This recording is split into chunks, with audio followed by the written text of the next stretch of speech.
How long will you wait before you demand the best of yourself and trust reason to determine what is best? You have been introduced to the essential doctrines and claim to understand them.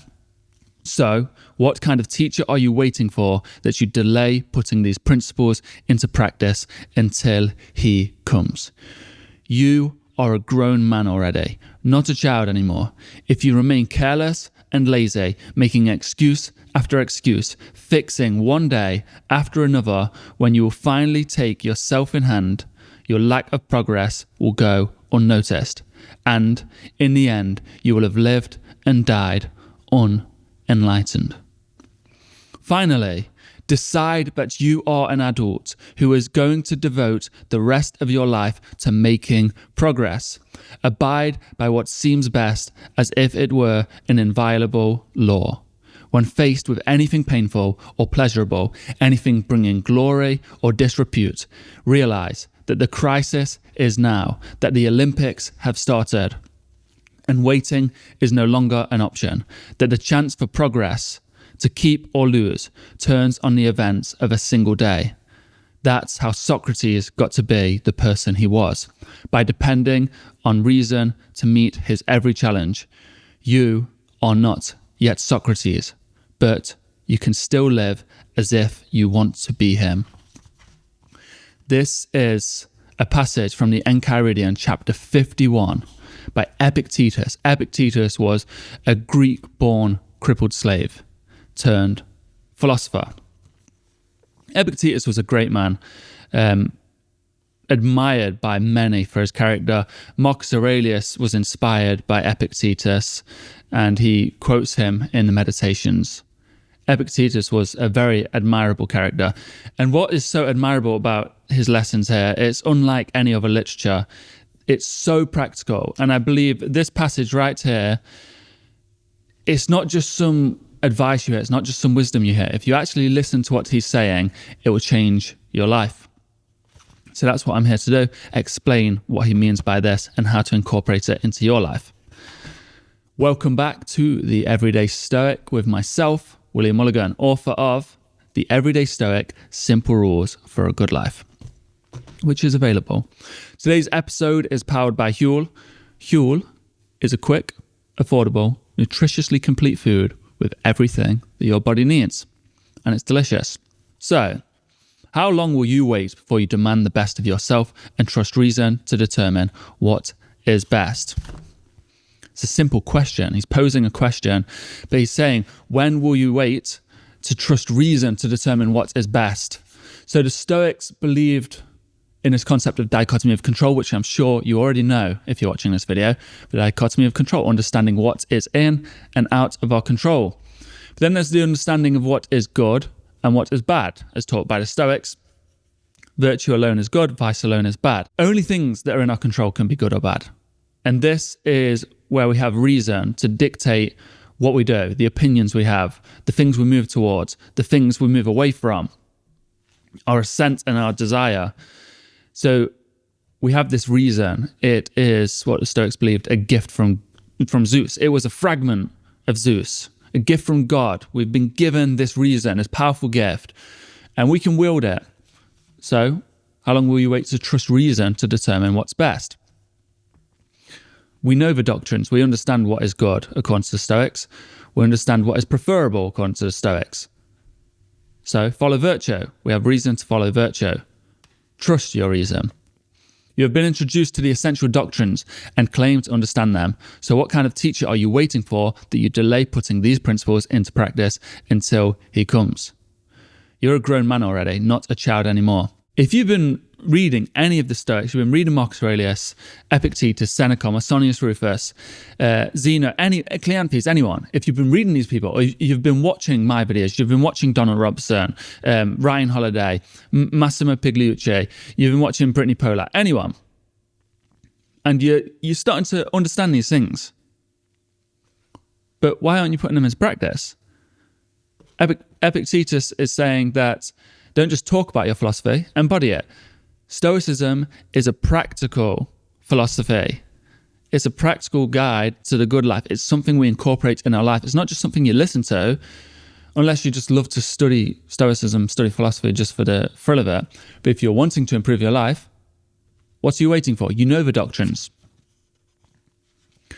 You are a grown man already, not a child anymore. If you remain careless and lazy, making excuse after excuse, fixing one day after another, when you will finally take yourself in hand, your lack of progress will go unnoticed, and in the end, you will have lived and died an unenlightened life.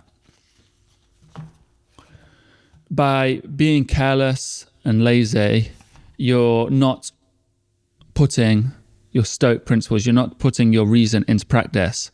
These doctrines that you've learned, your understanding, the trust you put into reason, these things, if you're not doing them, then you're being careless and lazy, because you know this ancient philosophy that's taught for over 2,000 years, you know that this is a guide. It's such a powerful guide to the good life. And you know these things actually work. We've witnessed it firsthand. And it lines up with modern day therapeutic techniques. So we know it works. And we are being lazy and careless if we do not incorporate them into our life, because we realize that you put it off today, make an excuse not to put it in today, and then tomorrow you have that same excuse. The day after you have that same excuse. There will never be a good time except the present. And you keep putting it off and putting it off. And eventually you would have lived and died unenlightened. And progress will go unnoticed, because if you never start the voyage, of life, you never decide, this is the day I'll start to incorporate reason and the doctrines, when I'll decide to take control. If you never do this, then you'll never be able to track where you're going. So if you never start the voyage, you'll never even be able to look at what way the wind is sailing, what the sea is like, what direction you've been going, where you're heading. You'll never be able to keep track of any of these things, because you're still at the shore, waiting to start. But life begins out there on the open seas. Finally, decide that you are an adult who is going to devote the rest of your life to making progress. This is where the decision comes in right now. You are an adult and you've decided that you're going to devote the rest of your life to making progress. This is one of the greatest decisions you can ever make. I think it's top 3.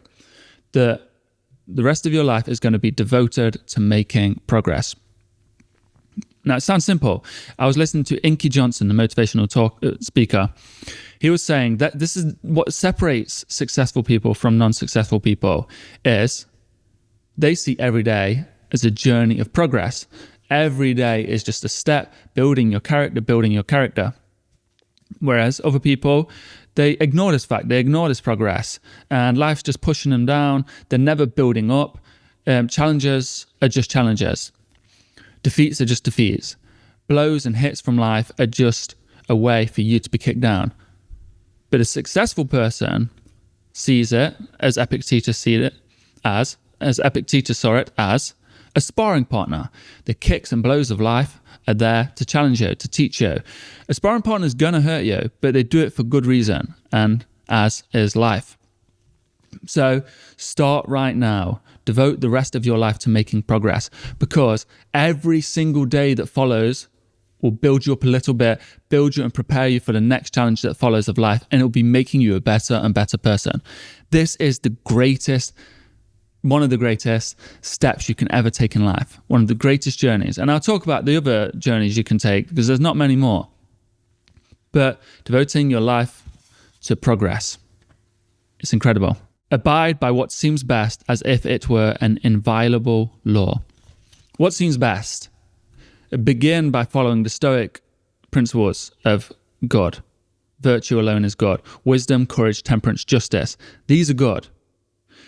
Being a good member of society, this is good. Being a good brother, a good friend, a good partner, these are good things. Because it is part of human nature to work together with others, as we're part of this cosmic nature. All of us are part of this universe, and looking after one person is looking after yourself, it's looking after the universe, and vice versa. Looking after yourself properly, doing good for yourself properly, is doing good for others. It's non-selfish. So remember these things, abide by these things, these rules of what is good, what is bad, vice is bad, injustice, intemperance, cowardice, foolishness. Remember these things. These are the law. Imagine if you do not follow these things and you'll be arrested. These are a law, an inviolable law that you must follow. And that will lead you to good places. When faced with anything painful or pleasurable, anything bringing glory or disrepute, realize that the crisis is now, that the Olympics have started and waiting is no longer an option, that the chance for progress to keep or lose turn on the events of a single day. All we have is this present moment. That's the only thing that ever exists, and it's the only thing that will ever exist, because when we arrive at the future, we'll be in the present moment. Simple as that. We don't control the future, we don't control the past, we only control this present moment. So you've probably heard the quote that most people's dreams live in someday or live in tomorrow. You know, similar quotes like that. And most people's dreams live in the graveyard, because they get to the end of their life never actually doing any of these things, because they put it off for tomorrow or the next day or the next day or the start of the month or the start of the year, or after they're married or after they've graduated or when they get a new job or when they move house. These things are just pushed aside, and facing challenges are exactly the same. People get dealt bad hands in life, bad cards in life, and they just put it to the back of the mind, repress it, regress it, suppress it. And they just go to the gym, go for a run, get on with life as if that thing goes away. It will only go away once you face it, once you deal with it. And you can only do it in the now. But the reason people put it off for tomorrow, and I used to do this all the time.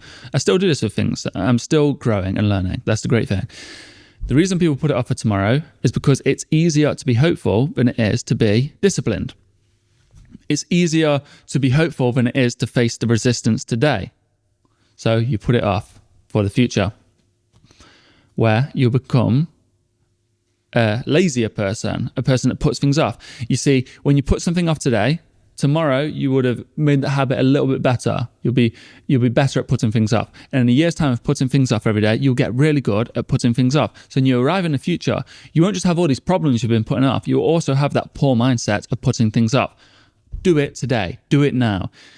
Face it now. Get that baggage off you. Hack away at the unessential, as Bruce Lee says. Just keep hacking away at it.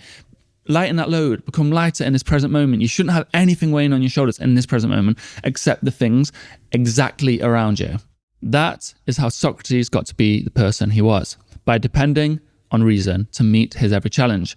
You're not yet Socrates, but you can still live as if you want to be him. Socrates was admired by the Stoics. They really looked up to him. He was sort of treated like a sage, as there's the thing called modeling the sage, where you base your life as the what would Jesus do bracelets. People go, what would Jesus do? People did that with Socrates. The Stoics did that with Socrates. What would Socrates do in this situation? He was admired in this way, and he's quoted by the Stoics, and he was he taught the Stoics. Well, the Stoics learned a lot from him. They developed their teachings from him. So Socrates was a great man, very, very strong, very determined, very resistant, very kind, everything. Great man, as history remembers him. But he got this way because he understood this passage, really, what's taught in this passage. And what's quite interesting, so I'll just say the first thing, is he got his way by depending on reason to meet his challenge. He used his reasoning mind to face the challenge that lay in front of him, using reason. So he didn't run away from it. He didn't lie to himself to make himself feel better. He saw the truth, did the thing to improve. That's the most important goal, progress. He devoted his life to progress. But what's interesting is, you're not yet Socrates. Of course you're not Socrates. And I'm not saying you're not Socrates, you're not a man like Socrates. And if you're a woman, you're not have a woman that has the characteristics like Socrates, these admirable traits, because he was one of the greatest people in history. maybe some of you are like Socrates, but you can still live as if you want to be him. That's the great thing. You can still become Socrates. You can still live like Socrates. And it just happens by starting now, following these things in the now, following the doctrines, understanding reason. And it happens in the now. And eventually, because this happened to me, I was following Epictetus, Marcus Aurelius, Seneca. I was following them for over a decade, incorporating the teachings into my life, really trying to do them, really struggling to do them. And somewhere along the line, I became someone, not Socrates, but I became someone I'm proud to be. I became someone that's happy, confident, peaceful. And my younger self would have looked at that person in disbelief. They wouldn't have believed it. I don't believe it sometimes, because the mindset I was in when I was younger doesn't really make sense to me now. The weakness, the fear, the anxiety, the negativity, all these things. The inability to do the things that he wanted to do. And now, probably he looks at me thinking I'm this like person that can do whatever they want to do. And he probably would admire that, or he would probably complain about it, actually, say, oh, it's easy for you. It's easy for you. You ain't got my life. I'm the exact same person. So shut up. Anyway, I'm having a conversation with my former self, but it's true, probably.